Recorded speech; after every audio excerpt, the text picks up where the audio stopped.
Hello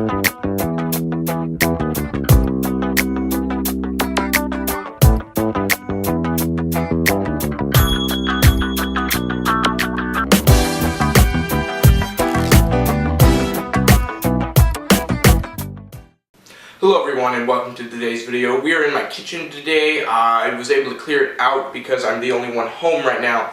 So that is kind of like my mediocre set that I got going on here. I got the lights set up and everything. You can check my Facebook vlogs for that. But today's video we're going to be talking about this camera that I picked up at the Goodwill recently.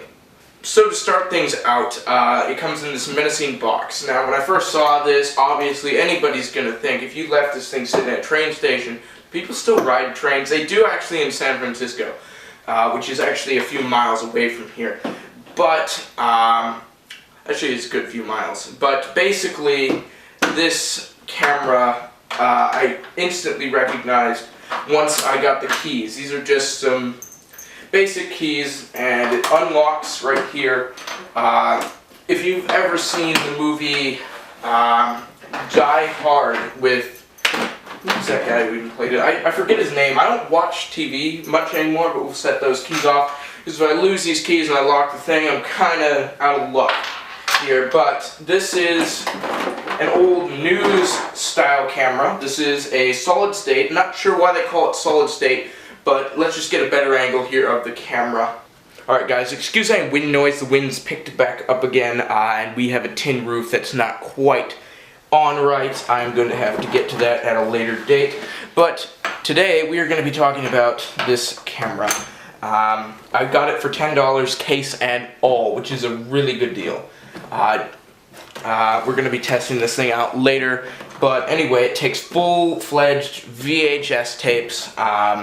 This is, I couldn't figure out who actually made this until I read at the bottom here, and it says copyright Sears Tower, Chicago.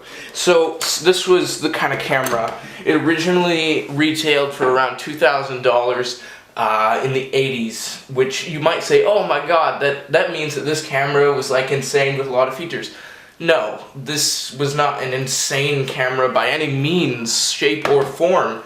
It's just that in the 80s it was kind of insane to have a camera that you could video home movies with, and most people, it went like your major investments in the 1980s and 90s were, first you bought a house, your house was a major investment, then you got your car, and then it went your computer, and then it went your camera.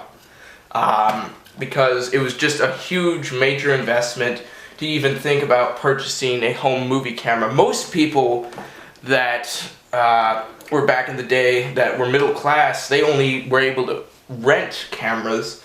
The only people that really bought these things were those who were more well off, and people like Fox News. I believe that this might have actually been used for a news at some point because of the tape that I found in it. It was a bit garbled. This thing kind of eats tapes, but I did get the effect that it was raw footage of a news anchor. So basically the kind of glass that we're working with here is, it doesn't state any facts based on it, but it's a basic zoom lens. The glass is a bit dirty right now, but it's fairly decent for its time period. And you've got yourself a black and white viewfinder. Color viewfinders were virtually non-existent on anything but the most high-end of the time. LCD was not even a thought at this time, when most of the time nowadays you don't even get a viewfinder, you just get an LCD. I'm lucky because the Canon T3i that I'm shooting on right now has great video quality, while at the same time having both a viewfinder and an LCD that you can choose between. You can't use them both at the same time. But yeah, so let's just see if we can hook this thing up to a TV and just see if this thing works. Alright, so we got ourselves the camera set up here. It's plugged in. We are going to hit the power button. And we've got ourselves a few brand new JVC 6-hour tapes. I actually have had these tapes for quite a while now. I've been using them. Got a huge pallet of them a while back. So these things normally hold 6 hours, and it's got a setting on the camera whether or not you want to record in HD, which is pretty much just 360p, which only holds around 2 hours per tape, or SD, which is standard definition for 1985 terms, which is simply 240p, which is downright terrible, but it opens up, wants a tape, give it a tape. Now this thing does occasionally eat a tape, and we place it in there. It's really just kind of been an issue that I've had with the camera. Also, it can sometimes get jammed. I've not had it professionally cleaned, and I probably never will, but let's just get a closer look at what it's doing right here. Okay, so we got the thing set up on the table here. It's plugged in because this battery no longer holds any sort of charge, and I'm looking down into the viewfinder and I can see a picture in there. I'm going to see if I can at all get the T3i situated so you guys can get a view, but there is VCR mode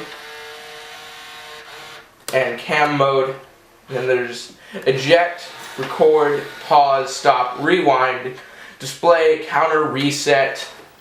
It did not actually come with the little strap there. Then you got the record button down there. This thing was made by Sears, as I've stated previously in the video.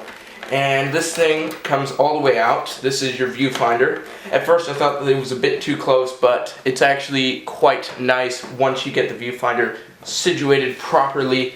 You got your zoom in and out, and there's the microphone that pretty much has got the foam that made on it. It's just plain old decomposed. It's been a while since this camera has seen any real use. And then of course you've got your fast zoom and your fast zoom out, which can be useful if you're actually making a movie and you want to get a couple of cool shots with this camera. Alright, so we're going to see if we can get some footage with this camera. It's kind of hard to mount it on the shoulder like this, but anyway, this is pretty much what Fox News and of the 80s and from the movie Die Hard. You'll see a lot of older news broadcasts were actually shot on this. There's also a focus knob here. There's a bit of a line going down the screen, but I'm going to see if we can film the setup here and then see if we can get anything to appear on the screen. It's black and white in the viewfinder, but it's actually not black and white. Setting it to record, you should see a red light, and stop the recording. Okay, so we've got a little bit of a recording on here, and now we're going to see if we can get anything to appear on the VCR.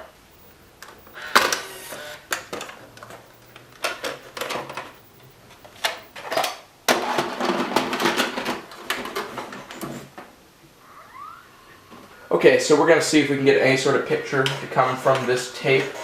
We've got rewinding, it's set into the VCR, and if all went well, we should be able to see some sort of image coming from this camera. Bear in mind, this is a broken camera. And see a red light, and that's all we were able to get from it. That's usually what it does. It only records a bit of video, but if you wanted to see the image, it's just, I'm probably gonna take this thing apart and make a separate video about that. Thank you guys so much for checking out this video. Looks like we've got a bit of a project on our hands for next week. We're gonna be taking this thing apart, gonna see if we can solder some things back together and just see if we can get this thing working and see if this old camera really is old news. So I'll see you guys in the next one. Until then, keep